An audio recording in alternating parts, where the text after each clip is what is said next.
Hello दोस्तों, कैसे हैं आप सभी। आज हम स्टार्ट करने जा रहे हैं इंडिया जीके के कुछ इंपॉर्टेंट क्वेश्चंस। हमारे पास आज पहला क्वेश्चन है, भारत संयुक्त राष्ट्र संघ का सदस्य कब बना। तो भारत संयुक्त राष्ट्र संघ का सदस्य 1945 में बना।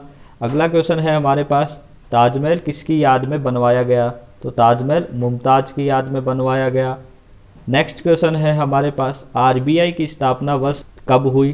तो आरबीआई की स्थापना हुई 1935 में। नेक्स्ट क्वेश्चन है हमारे पास, एमएफ हुसैन किस क्षेत्र से संबंधित है। तो एमएफ हुसैन चित्रकला से संबंधित है।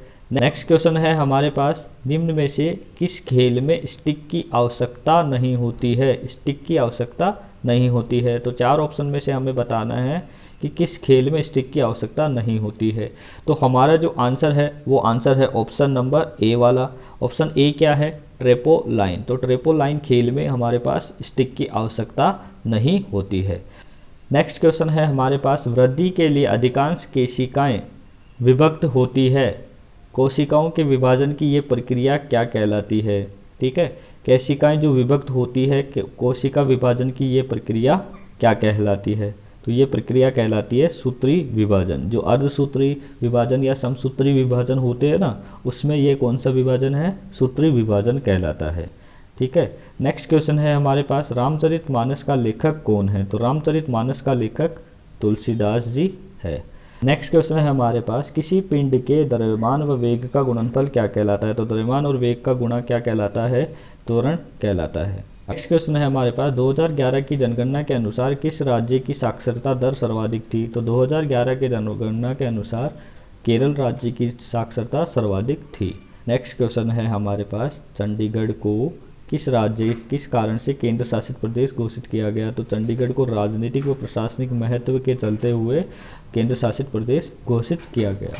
नेक्स्ट क्वेश्चन है हमारे पास, निम्न में से न्यूक्लियन किसे कहा जाता है। न्यूक्लियन हम किसे कहते हैं, क्या केवल इलेक्ट्रॉन को न्यूक्लियन कहते हैं, प्रोटॉन और न्यूट्रॉन को न्यूक्लियन कहते हैं, संयोजी इलेक्ट्रॉन न्यूक्लियन होता है, या नाभिक और प्रोटॉन न्यूक्लियन होता है। तो न्यूक्लियन का मतलब है कि नाभिक, न्यूक्लियस यानी नाभिक में कौन कौन से कण जो होते हैं उन कणों को हम क्या बोलते हैं, न्यूक्लियन। तो न्यूक्लियन कौन कौन होते हैं, नाभिक में हमारे पास प्रोटॉन होता है और न्यूट्रॉन।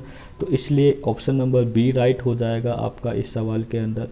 नेक्स्ट क्वेश्चन है हमारे पास, वियना शहर किस नदी के किनारे स्थित है। तो वियना शहर है जो डैन्यूब नदी के किनारे स्थित है।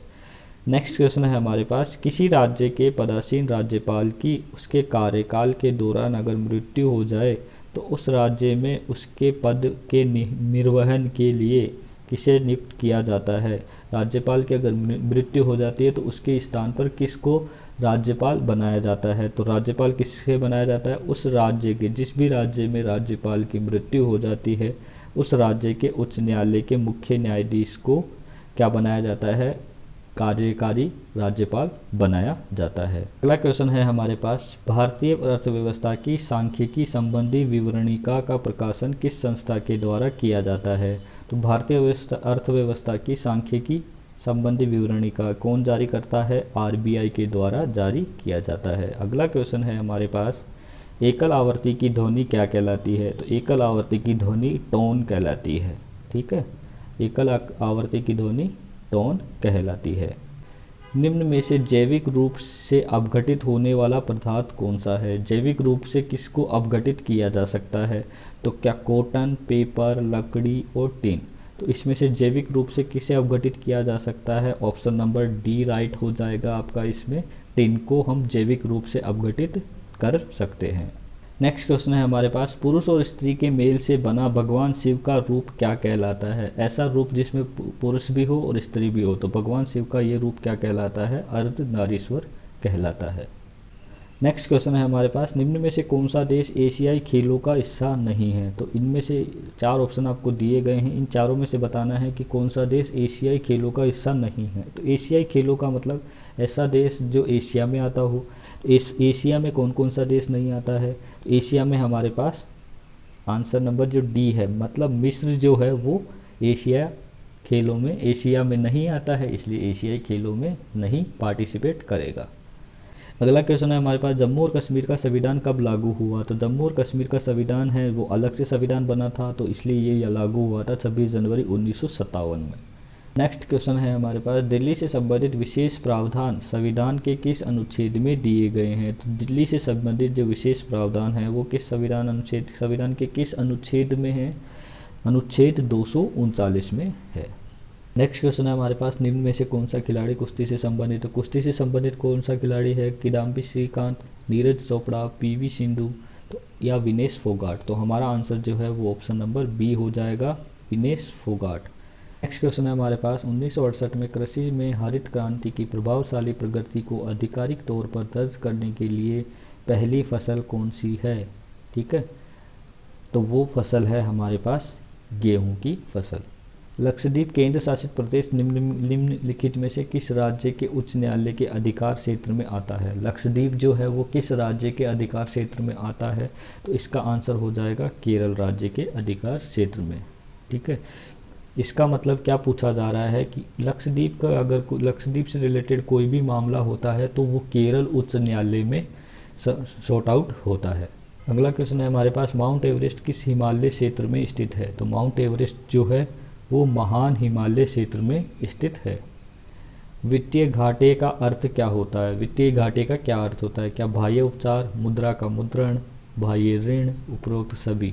तो वित्तीय जो घाटा होता है इसका अर्थ क्या है? बाह्य उपचार भी होता है, मुद्रा का मुद्रण भी होता है, बाह्य ऋण भी होता है, इसलिए आंसर क्या आ जाएगा? ऑप्शन नंबर डी राइट हो जाएगा। अगला क्वेश्चन है हमारे पास, निम्न में से संगम साहित्य का कौन सा ग्रंथ व्याकरण और संगम साहित्य के काव्य शास्त्र से संबंधित है? इसके ऑप्शन है हमारे पास मणिमेगलई, तोलकाप्पियम, शीलपदिकारम और जीवक चिंतामणि। तो कौन से हैं जो काव्य शास्त्र और व्याकरण से संबंधित है? तो इसका आंसर हो जाएगा तोलकाप्पियम। तोलकाप्पियम जो ऑप्शन नंबर सी है वो आपका आंसर हो जाएगा। अगला क्वेश्चन है, निम्न में से किस राज्य में मरुस्थलीय भूमि है? तो राजस्थान, नागालैंड, केरल और मणिपुर, इसमें से किस राज्य में मरुस्थलीय भूमि है? तो आंसर हो जाएगा डी ऑप्शन। राजस्थान में हमारे पास क्या है? थार का मरुस्थल है। ठीक है, थार का मरुस्थल राजस्थान में स्थित है। नेक्स्ट क्वेश्चन है हमारे पास, पट्टचित्र किस राज्य की पारंपरिक चित्रकला है? तो पट्टचित्र जो है वो ओडिशा राज्य की पारंपरिक चित्रकला है। नेक्स्ट क्वेश्चन है हमारे पास, निम्न में से कौन सा वैदिक ग्रंथ शिल्प और धन विज्ञान से संबंधित है? शिल्प और धन विज्ञान से संबंधित कौन सा ग्रंथ है? तो गंधर्व वेद, शिल्प शास्त्र, आयुर्वेद और धनुर्वेद। तो आंसर हो जाएगा आपका ऑप्शन नंबर सी, शिल्प शास्त्र जो है वो वैदिक ग्रंथ शिल्प और धन विज्ञान से। तो यहाँ पर आप इसमें यहाँ से भी समझ सकते हैं, शिल्प है जो धन वाला, तो वो शिल्प शास्त्र से संबंधित है। आज का लास्ट क्वेश्चन है हमारे पास, 49 डिग्री उत्तरी अक्षांश रेखा किन दो देशों के मध्य एक अंतर्राष्ट्रीय रेखा है? 49 डिग्री, ये याद रखिए, 49 डिग्री उत्तरी अक्षांश। 49 डिग्री उत्तरी अक्षांश किन दो देशों के मध्य स्थित है? तो आंसर हो जाएगा यूएसए और कनाडा के बीच में। यूएसए और कनाडा के बीच में 49 डिग्री उत्तरी अक्षांश रेखाएं स्थित है। आप सभी का धन्यवाद, मिलते हैं नेक्स्ट वीडियो में।